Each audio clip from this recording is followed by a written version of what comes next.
नमस्कार दोस्तों, आज हम आपको सुनाने जा रहे हैं भारत के ऐसे महान सम्राट की कहानी जिसके कम उम्र में ही इतिहास बदल दिया। सम्राट हर्षवर्धन।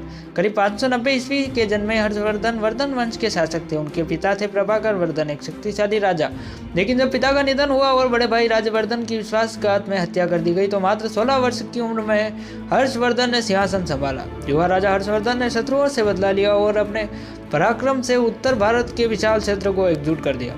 उनकी राजधानी थी कन्नौज। हर्षवर्धन केवल एक वीर योद्धा ही नहीं बल्कि न्यायप्रिय, दयालु और विद्वान शासक भी थे। वे प्रजा की भलाई के लिए हर समय तत्पर थे।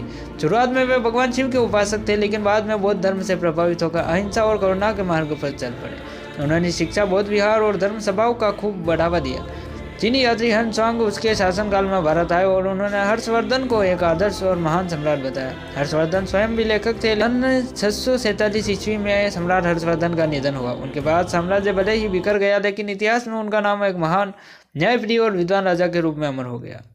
यदि कहानी पसंद आई हो तो वीडियो को लाइक कीजिए और चैनल को सब्सक्राइब करना ना भूलें।